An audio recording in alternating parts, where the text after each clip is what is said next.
La parole est maintenant notre collègue Michelle Gréaume pour le groupe communiste républicain citoyen et écologiste. Vous avez la parole, mes chers collègues. Merci Monsieur le Président. Monsieur le Ministre, mes chers collègues, Veolia et Suez ont annoncé avoir trouvé un accord.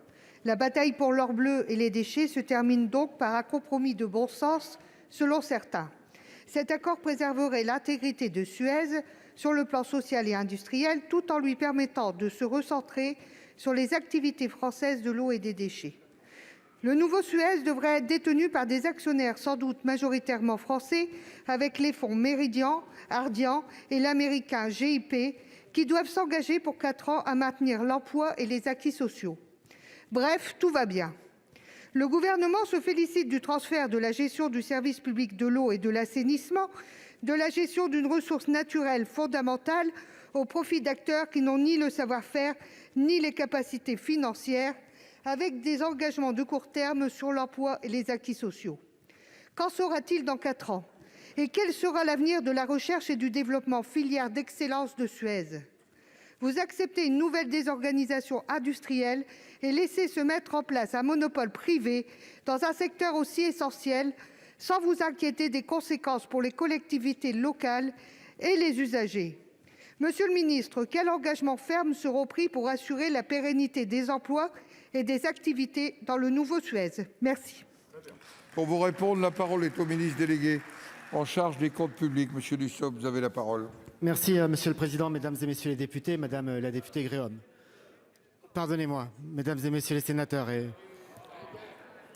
ce n'est pas faute de passer du temps avec vous et d'y prendre plaisir, mais pardonnez-moi pour ce lapsus. Quelques mots, Madame la sénatrice, pardonnez-moi, pour répondre à votre question et vous dire que le gouvernement se félicite de l'accord intervenu après plusieurs mois d'affrontements. Nous nous en félicitons car l'accord qui intervient répond aux attentes qui avaient été exprimées par le chef du gouvernement lors du début de cette opposition entre le groupe Veolia et le groupe Suez.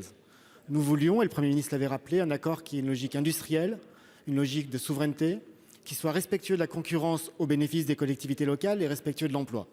Aujourd'hui, avec l'accord intervenu le 12 avril, ces critères sont remplis et nous devons désormais veiller à ce qu'ils soient parfaitement respectés.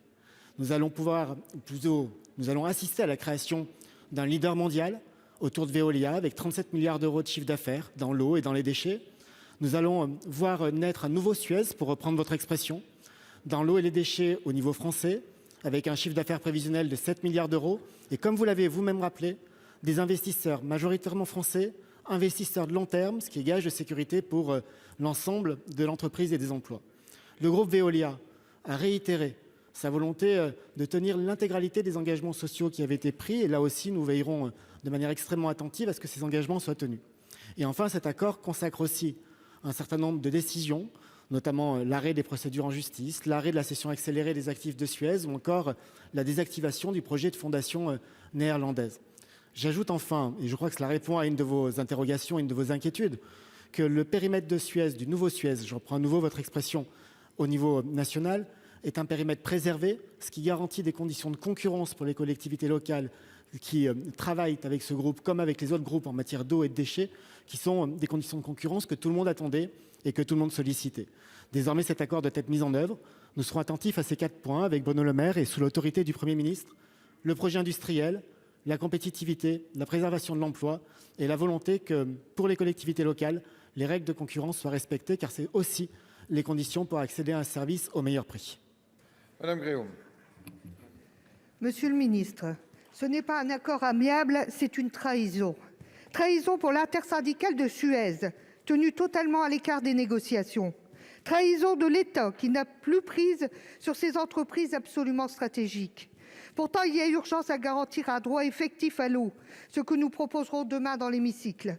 Il faut aider les collectivités qui veulent rétablir la gestion de l'eau en régie et rendre les premiers litres gratuits.